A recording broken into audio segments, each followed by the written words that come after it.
देखिए, जो संघ भाजपा का मानस पुत्र हो, एजेंट के रूप में काम कर रहा हो और खुद कहे कि मैं मोदी का हनुमान हूँ, वो बिहार की जनता को के लिए क्या कर सकता है?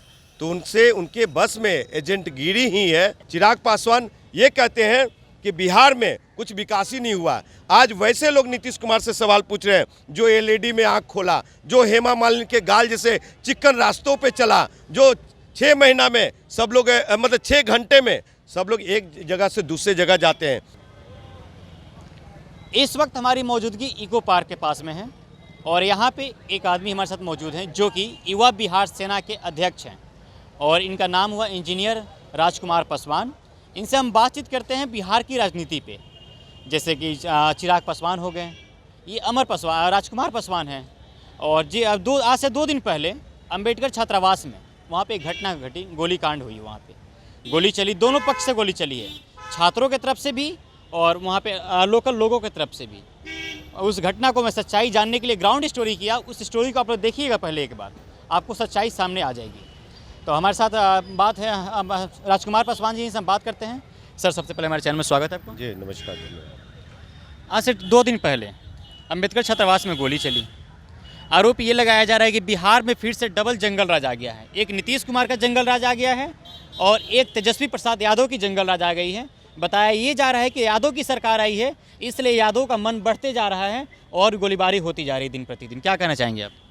देखिए, जहाँ तक आप कल्याण छात्रावास पटना के संदर्भ में हमसे बात करने के लिए, इस विषय पे बात करने के लिए चुना है, तो मैं इतना ही कहूँगा कि उस कल्याण छात्रावास में जो घटना घटी है वो पक्ष के साइड से, मतलब हॉस्टल के साइड से हो चाहे लोकल रेसिडेंस की तरफ से हो, कुछ ना कुछ गड़बड़ी अगर हुई है तो वो कानूनन प्रक्रिया है और संवैधानिक चीज़ें हैं। थाना को में जाकर के अगर कोई बात है तो वहाँ रजिस्टर, लोकल लोगों को रजिस्टर करवाना चाहिए था, जाके डायरेक्ट गोलीबारी नहीं करनी चाहिए थी। और रही बात है हॉस्टल के बच्चे लोग और कुछ गलती किया है तो उसकी शिकायत करने की प्रक्रिया है, तो उसमें जाकर के अपनी बात को रखा जा सकता है। यानी कि नहीं तो कहीं अगर हॉस्टल पक्ष से चाहे रेसिडेंस, लोकल रेसिडेंस के पक्ष से गोली चलाई जाती है तो कहीं ना कहीं दबंगई का ये पहचान है। बिहार में जो जंगल राज की बात कर रहे हैं, तो मैं जंगल राज की बात नहीं करूँगा, यहाँ सुशासन राज है।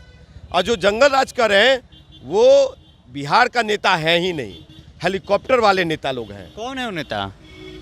आपने नाम लिया चिराग पासवान, आप बोले तो आपको पता होगा कौन वो बोल रहे हैं अपने बाइटों में।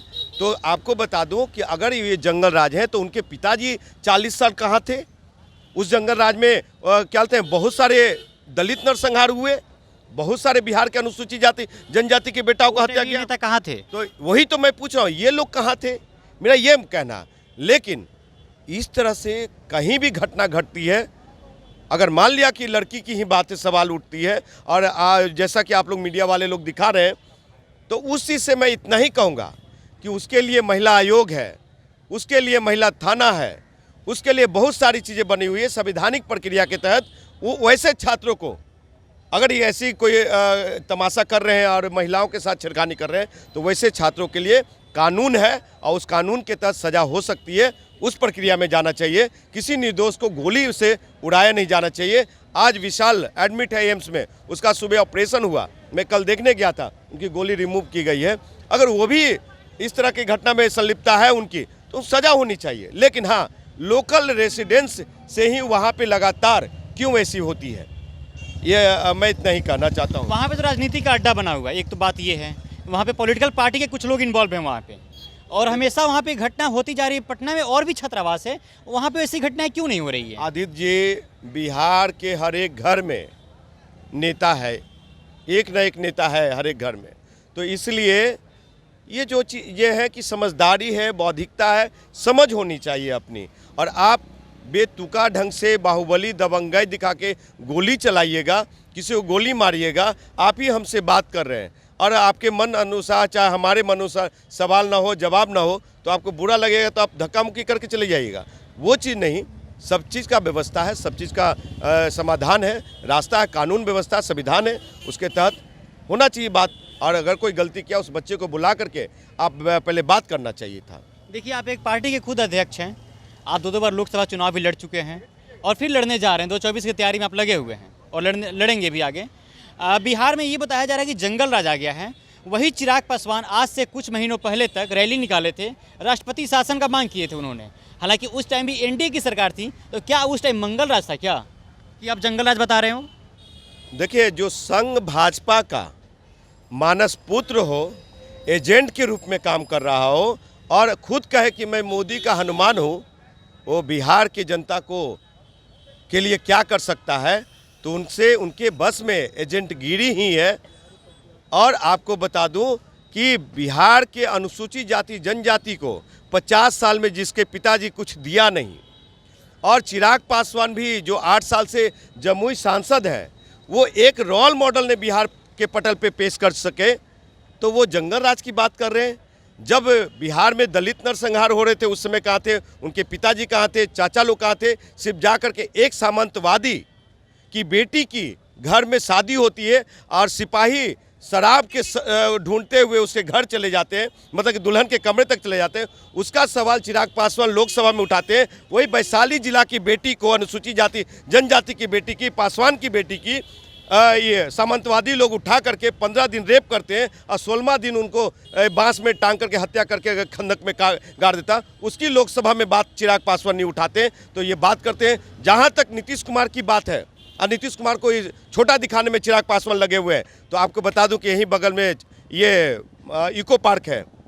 उन्होंने एक राजा सहलेश, जो दुसाधों का, पासवानों का, अनुसूचित जाति जनजाति का जो भगवान है, कुल देवता है, उसका एक बड़ा सा पार्क उस नाम से बनाया गया है, राजा सहलेश पार्क। जाके देखिए, बड़ी प्रतिमा भी लगी हुई है। बिहार के युवा नौजवानों को दिग्भ्रमित करने में लगे हुए हैं चिराग पासवान। और चिराग पासवान ये कहते हैं कि समृद्ध दलितों को आरक्षण छोड़ देना चाहिए। तो आज सबसे पहले रिजर्व सीट किसको छोड़ने की जरूरत है? जाके जनरल सीट पे लड़के दिखाए, तब जानेंगे। पूरा परिवार रिजर्व सीट से लड़ते हैं। चिराग पासवान ये कहते हैं कि बिहार में कुछ विकास ही नहीं हुआ। आज वैसे लोग नीतीश कुमार से सवाल पूछ रहे हैं जो एलईडी में आंख खोला, जो हेमा मालिनी के गाल जैसे चिकन रास्तों पे चला, जो 6 महीना में सब लोग, मतलब 6 घंटे में सब लोग एक जगह से दूसरे जगह जाते हैं। नीतीश कुमार ने सबसे बड़ा काम किया अनुसूचित जाति जनजाति के लिए। क्या पंचायती राज में अनुसूचित जाति जनजाति, किसी भी जाति, किसी भी धर्म के महिला बेटियों के लिए 50% आरक्षण लाया, जिसके कारण आज लोग मुखिया, सरपंच और ये सब बन रहे हैं। तो चिराग पासवान जैसे लोग बिहार में घूम रहे हैं भाजपा के एजेंट बन करके, जैसे बहुत सारे लोग हैं कि किसी न किसी को कमज़ोर करना। बिहार में सामाजिक न्याय की सरकार है। समाज को न्याय मिलेगा, रोजगार मिलेगा। और युवा बिहार सेना जहाँ तक रही, हम उस पार्टी का प्रवक्ता नहीं है, लेकिन युवा बिहार सेना वाकई में नीतीश कुमार बिहार के बिहार में मुख्यमंत्री जो हैं नीतीश कुमार जी, वो वाकई में देश के पीएम मटेरियल हैं और उनको पीएम बनना चाहिए। और एक ये राजकुमार पासवान, इंजीनियर राजकुमार पासवान, एक दलित पुत्र होने के नाते उनको पीएम बनाने के लिए मैं जो भी होगा करने के लिए, अगर उनकी नीतीश कुमार जी की नज़र हम पे पड़ती है और हम हमारा कार्यों को देखते हैं, कार्य क्षमता को पहचानते हैं, तो हम उनको पीएम बनाने के लिए कदम से कदम मिला के चलेंगे। चिराग पासवान बिहारी फर्स्ट, बिहार फर्स्ट की बात करते हैं, इस बातों में कितनी सच्चाई? क्या चिराग पासवान वास्तव में बिहारी हैं? रे भाई, उनके पिताजी के 50 साल में पूरा खगड़िया दह जाता है, उसका तो उपचार कर नहीं पाए, शहर बन्नी बह जाता है। हाँ, उनका दधियाल है चिराग पासवान जी का, शहर बन्नी बह जाता है। जमुई में कोई विकास नहीं हुआ, जमुई छोड़ के भागे रहते हैं दिल्ली। और ये दूसरे की बात करते हैं, तो कोई ऐसा रोल मॉडल नहीं है बिहार फर्स्ट, बिहारी फर्स्ट का कोई विजन नहीं है। सिर्फ क्या है, चिराग पासवान फर्स्ट और चिराग पासवान का परिवार first. Bihari first, Bihar first का कोई मायने नहीं है। आज दलितों की स्थिति क्या है बिहार में? उनके घर आज भी चले जाइए तो शायद किसी का घर पक्का का नहीं होगा। उनके घर में नल जल की अभी तक शायद किसी के यहाँ पानी नहीं पहुँची। हाँ, कुछ लोगों तक पहुँची है, लेकिन टाइम से वहाँ पे पानी नहीं पहुँच पाती है। तो क्या उन बिहारियों के लिए, उन दलित लोगों के लिए चिराग पासवान जैसे, पशुपति पारसनाथ जैसे नेता क्या किए हैं ये लोग? जीतन मांझी हो गए, क्या किए दलितों के लिए ये लोग? देखिए, बिहार में जो अनुसूचित जाति जनजाति की जो आज भी वस्तु स्थिति है, दलित नरसंहार पे सबसे ज़्यादा 1 लाख से ज़्यादा पासवान लोग मारे गए हैं। दलित नरसंहार के नाम पे बेटियों की अगर इज्जत लूटी गई है, तो 50,000 से ज़्यादा अनुसूचित जाति जनजाति की बेटियों की इज्जत लूटी गई है। और मॉडल देखना है चिराग पासवान एंड परिवार पार्टी का, तो हाजीपुर में जाइए। हाजीपुर में ईसोपुर का दुसाद पासवान भाई लोग आज भी रिक्शा चलाने को मजबूर है। महनार करके वैशाली जिला हाजीपुर में लोकसभा में महनार है, वहाँ के जो युवा नौजवान हैं आज भी बेरोजगार हैं। अपने बूढ़े माँ बाप को छोड़ के दिल्ली, बॉम्बे, कलकत्ता जाते हैं रोजगार के तलाश में। तो ये दुर्भाग्य है चिराग पासवान के लिए। जमुई के युवा नौजवानों को पलायन रोक नहीं पाए, रोजगार दे नहीं पाए मोदी साहब से, अपने श्री राम से मिल करके जो हनुमान है, तो वो बिहार को गुमराह कर रहे युवा नौजवानों को। अब बिहार के बौद्धिक समझ वाली जनता समझ रही है कि चिराग पासवान क्या चीज़ है। एक हवाई नेता है, हेलीकॉप्टर मिल गया है, उसी हेलीकॉप्टर में उड़ते रहेंगे। सर, आपको पता है आज के भी समय में जो दलित बच्चे हैं, छोटे छोटे बच्चे हैं, वो मजदूरी करने पर मजबूर हो रहे हैं। ऐसे नेता क्या कर रहे हैं उन लोगों के लिए? देखिए, चिराग पासवान ही नहीं इसमें दोषी हैं, देश के सम्मानीय प्रधानमंत्री जो ये दोषी हैं। देश के प्रधानमंत्री जी ने कहा कि 2 करोड़ रोजगार दूंगा, लेकिन वो 2 करोड़ रोजगार क्या 4 करोड़ बेरोजगार मतलब घर बैठा दिए, बेरोजगार बना दिए। चिराग पासवान तो ये पूछा नीतीश जी से ना कि इन्होंने 10 लाख नौकरी कहाँ दिया। वो नीतीश जी से पूछ रहे हैं, हम देश के प्रधानमंत्री से पूछ रहे हैं कि सम्मानीय देश के प्रधानमंत्री महोदय, जो आपने कहा था कि प्रतिवर्ष 2 करोड़ रोजगार देंगे, उसका क्या हुआ?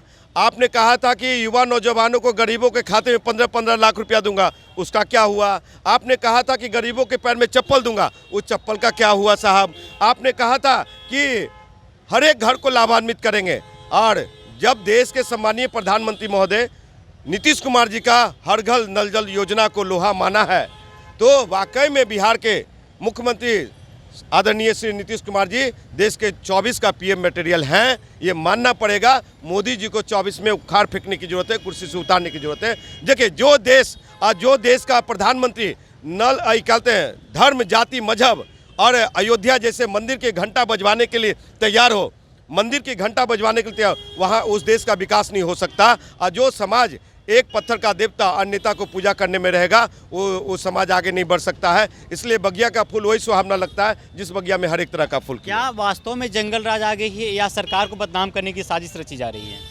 देखिए, आप 2005 से पहले वाली सरकार को देखिए, उस समय भी जंगल राज नहीं थी। जो आपराधिक किस्म के लोग होते हैं, जो बैड एलिमेंट्स होते हैं, वो तो रोड पे घूमेंगे ही। और आज भी जंगल राज नहीं है। वो टीन के चश्मे से अगर वो देख रहे हैं तो अलग बात है, अपनी ओरिजिनल आंखों से देखे चिराग पासवान कि उनके जमुई में कितने नरसंहार हो रहे हैं, जमुई में कितने क्राइम हो रहे हैं, उस चीज़ को देखने की ज़रूरत है। उसी को सुधार ले चिराग पासवान, तो बिहार फर्स्ट, बिहारी फर्स्ट का कुछ मायने निकलेगा।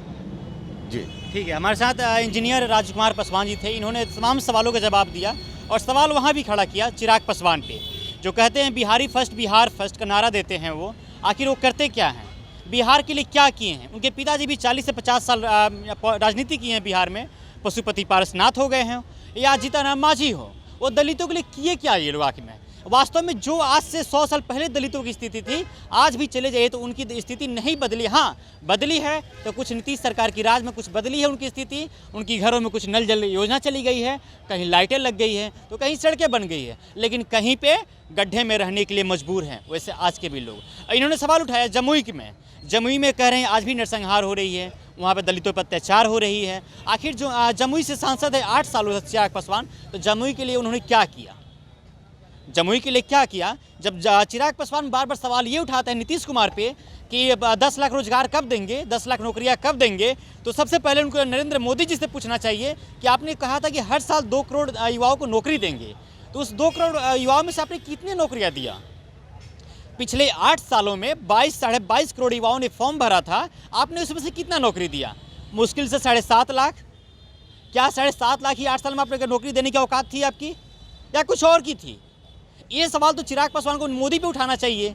ये सवाल सीधे नीतीश कुमार पे उठा रहे हैं। ठीक, आज से पहले कुछ दिन पहले तक जब चिराग पासवान बिहार में रहते थे, कुछ दिन पहले तक, और तो मोदी को गाली दे रहे थे। हालांकि मोदी को गाली किस एंगल से दे रहे थे ये हमको नहीं पता। कहते थे कि हम मोदी का हनुमान है, ये है, वो है, फलाना है, ढिकाना है। लेकिन आज के भी समय में जाके मोदी के सत्ता में जाकर बैठ गए चिराग पासवान, और सत्ता में जाकर मलाई चाटने का काम कर रहे हैं। दलितों के नाम पर वोट बैंक बनवा रहे हैं, 2024 की तैयारी में लगे हुए हैं। और यही नीति है उनकी, चिराग पासवान की यही नीति है कि जल्द से जल्द बिहार में फिर से भाजपा की सरकार आ जाए और फिर से हमें कोई पोस्ट मिल जाए ताकि मंत्रालय में जाकर बैठ जाए, ताकि बार बार पटना आना न पड़े हमको। नहीं तो ऐसे दिक्कतें होती है, आँख में शायद धूप लग जाएगा चश्मा आप नहीं पहनेंगे तो राजकुमार पासवान जी ने क्या कहा आप तो सब सुने ही। तो फिलहाल इस बातचीत में इतना ही। मेरा नाम आदित्य, आप तो पंचायत देख रहे थे। बहुत बहुत धन्यवाद।